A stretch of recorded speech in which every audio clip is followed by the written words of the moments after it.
on the other side of the barriers, which were like raised curtains, so that the people around the area who were actual inhabitants of the area couldn't see. And I landed on that, and I moaned or groaned or was wondering where I was, and was in fact then approached by men in guns who were very upset with me. But okay, but you saw the inside of a wormhole, right? Momentarily. Oh, I can't really say that. There was a gray curtain, almost a misty type curtain, very similar to what I remember during the time that I was in a coma back in the 70s.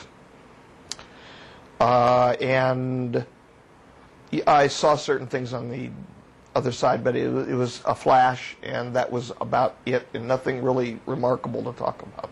Okay, so you never went through, all the way through. I mean, I'm asking, did no, you, have you? No, I did not end up, I experience. do not remember ending up anywhere else. Have you ever gone through a Stargate in your capacity? No. And there are no rotating ring-like devices where men with military equipment walk through and meet Raw on the other side and bring their nuclear weapons with them. No. There are, yes, I'm being derogatory towards Serpo. Well, I thought that you were talking about Stargate. Well, that's what Serpo came from. I mean, this list of, well, we've got our nuclear weapon with us and all of this business, and they could have picked something better than the name Serpo if they were going to go with it, but Serpo it's a reptile park in, what is it, Argentina or the Netherlands?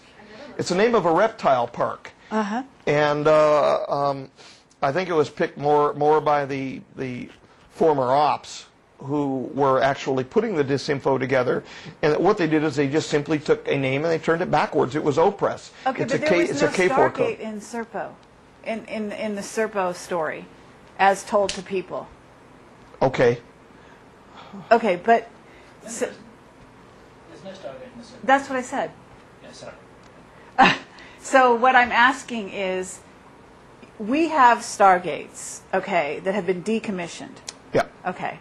Which access time travel technology. Yeah. Okay. These Stargates, before they were decommissioned, we must assume were used.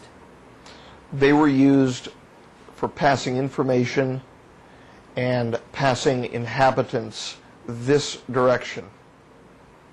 Oh, by other cultures coming this way, but not by us going elsewhere? By P+45s and P+52s, both Orions and J-Rods. What about all the other, I mean, I don't know if you're party to this, but how many other races are out there?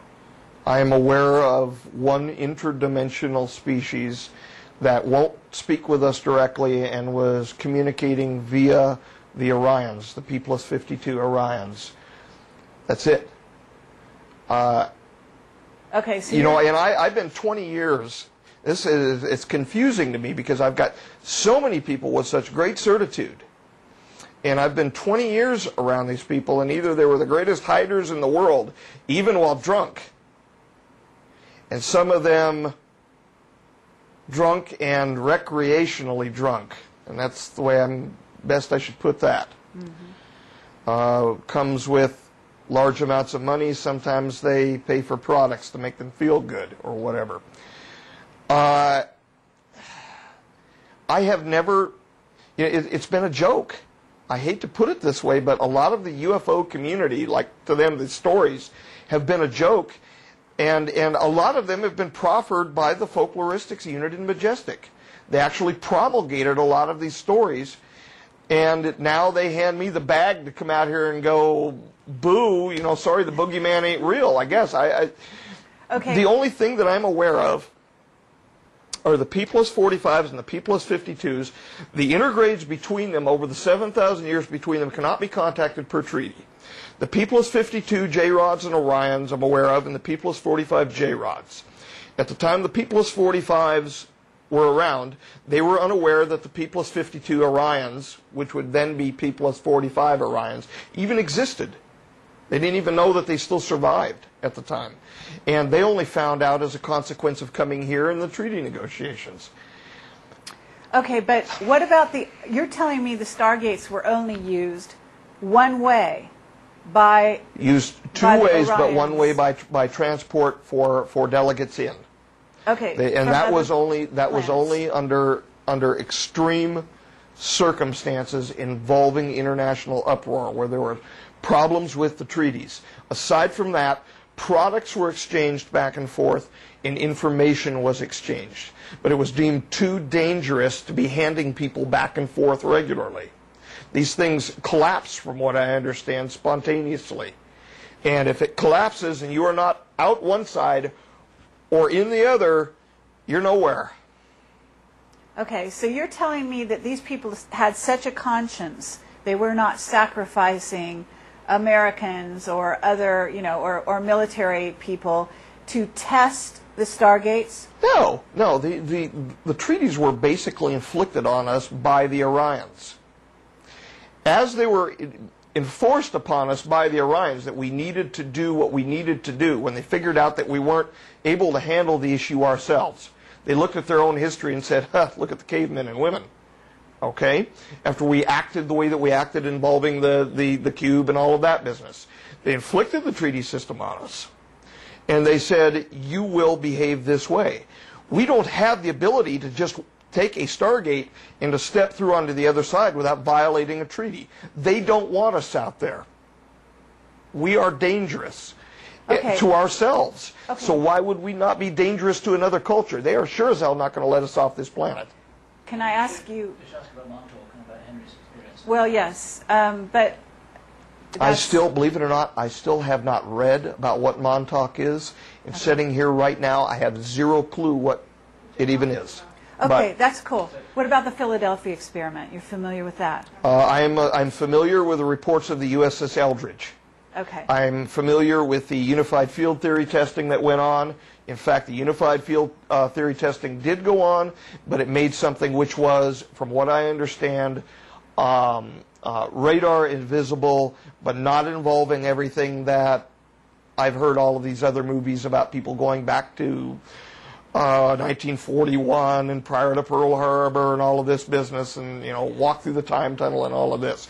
The information that I've heard from the military sources, because I asked when I was in there, because I knew about the Philadelphia experiment from way back from hearing about it, that it was a legit experiment, that there was a legit experiment that went on, but it provided radar and visibility, and it was an early cloaking system, and it was electromagnetic cloaking. Okay. Now I'm wondering what. Certainly, Kaela gave you sort of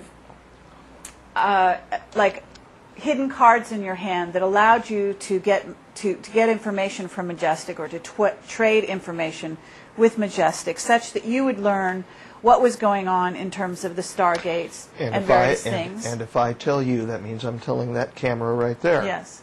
Mm-hmm. But if and that one. Recently, I don't know if this is in the public domain, but recently you found out that MJ1 had not told you everything about a certain incident. True.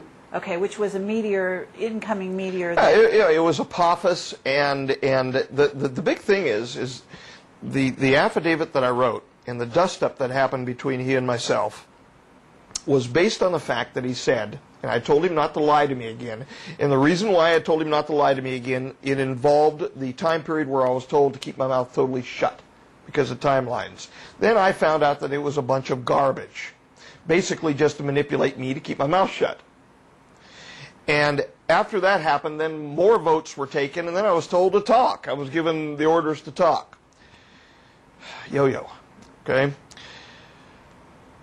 When that happened, I told him, don't lie to me anymore.